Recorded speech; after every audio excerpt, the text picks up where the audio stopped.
संधि के 5 भेद होते हैं, दीर्घ संधि, गुण संधि, वृद्धि संधि, यन संधि और अयाधि संधि। पांचों के बारे में हम विस्तृत जानकारी प्राप्त कर ली है। अब हमारा पढ़ना है व्यंजन संधि के बारे में कि व्यंजन संधि किसको कहते हैं, व्यंजन संधि बनाने में कौन सा नियम का प्रयोग किया जाता है, इसके बारे में पढ़ेंगे। चलिए शांत होकर के पहले नियम समझिएगा, बोलने की जरूरत नहीं है यहाँ पे। हो गया शांत।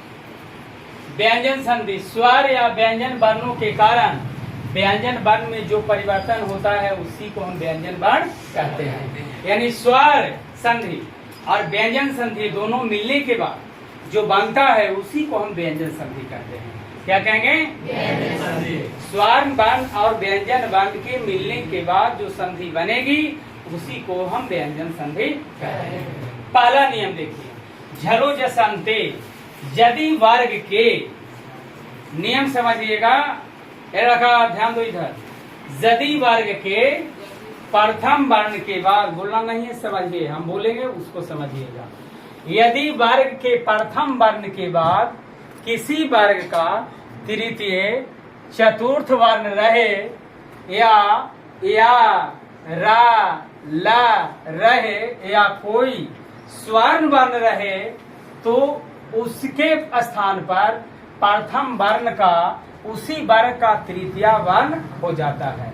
यानी कहने का मतलब है कि यदि प्रथम वर्ण के बाद अगर तृतीय वर्ण रहे, चतुर्थीय वर्ण रहे या ला रहे या कोई स्वर्ण वर्ण आए तो उस स्वर्ण वर्ण के स्थान पर उसी प्रथम वर्ण का तृतीय वर्ण हो जाता है। यानी ध्यान दीजिए, जैसे देखिए का है तो का तृतीय क्या होगा? गा होगा। चा का तृतीय क्या होगा? ता का तृतीय ता का पा का, यही कहा कि तृतीय वर्ण हो जाता है। जैसे एग्जांपल देखिए, दीख है, दीका है ना, नियम कहा कि प्रथम वर्ण, तो प्रथम वर्ण में का है और यही का तृतीय वर्ण, तो तृतीय वर्ण में का खा गा होता है तीसरा वर्ण, यानी पहला दूसरा तीसरा चौथा पांचवा। तो तीसरा में गा होता है तो दीक जोड़ गजा, दी गजा, यानी तीसरा वर्ण कौन आया? गा। आई का में हलांत लगा हुआ है तो का आधा है तो गा भी आधा होगा, ये तो जानता है तुम लोग। अब देखिए, दीक जोड़ अंबरा, तो का है तो का के जगह पर क्या हो? गा होगा, यानी दीक जोड़ अंबरा दिगंबरा। अब देखिए, चा है, आच जोड़ अंता, तो चा है तो चा का तीसरा वर्ण क्या होगा? चा छा जा, तो आच जोड़ अंता आ जनता। सत है तो ता था दा, तो सत जोड़ उक्ति क्या होगा? सदुक्ति। पहला नियम समझ में आ गया? कोई दिक्कत? चलिए दूसरा नियम देखिए, साम जो सुष्टि, यदि साम के बाद क्री धातु से निस्वन कोई शब्द हो तो माँ का अनुस्वार हो जाता है। माँ का क्या होगा? अनुस्वार। अनुस्वार। जैसे देखिए, सम जोड़ कारा, तो क्या होगा? यही माँ का अनुस्वार बन जाएगा, तो सम जोड़ कारा क्या होगा? संस्कार। सम जोड़ कृति क्या होगा? संस्कृति।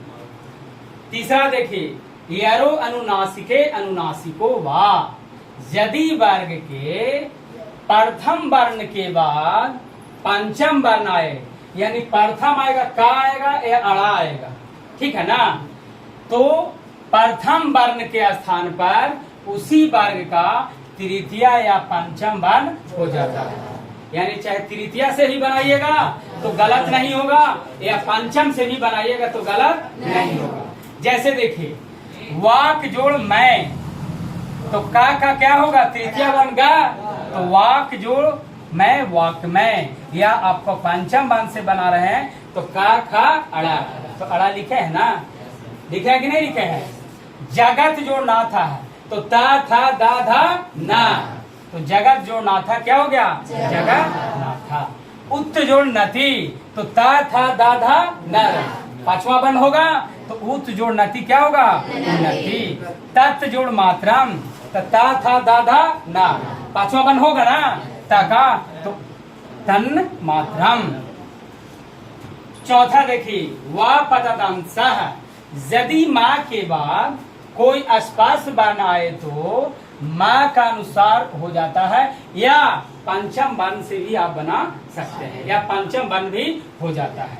जैसे देखिए अहम जोड़ कारा, तो माँ का अनुसार हो गया था अहम कारा, या इसी के स्थान पर हम पांचवा वर्ण भी लग सकते हैं। तो देखो लिखे अड़ा लिखे है ना, सम जोड़ गमा संगमा, या संगम ऐसे भी लिख सकते हैं, यानी आप तृतीया से भी बना सकते हैं, या अनुस्वार माँ का अनुस्वार से भी बना सकता है, न तो पांचवा वर्ण भी बना सकता है। पम जोड़ चम, तो क्या होगा पंचम, या पा का आपको पंचवा वर्ण पा फा बा भा पंचम।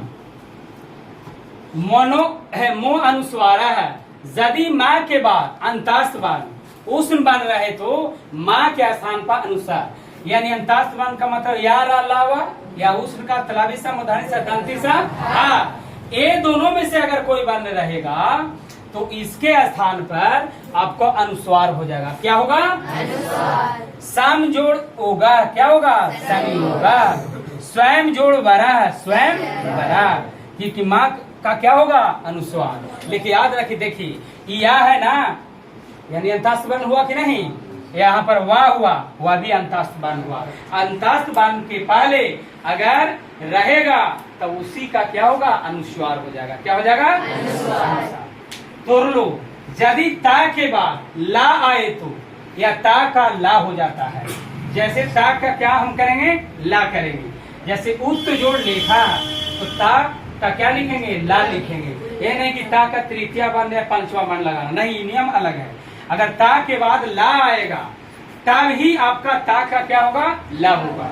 उत्त जोड़ लेखा उलेखा, उत्त जोड़ लासा उ लासा, तत् जोड़ लीना तत् लीना, महान जोड़ लावा महान लावा। ठीक है, अब अगले बार आपका नेक्स्ट क्लास में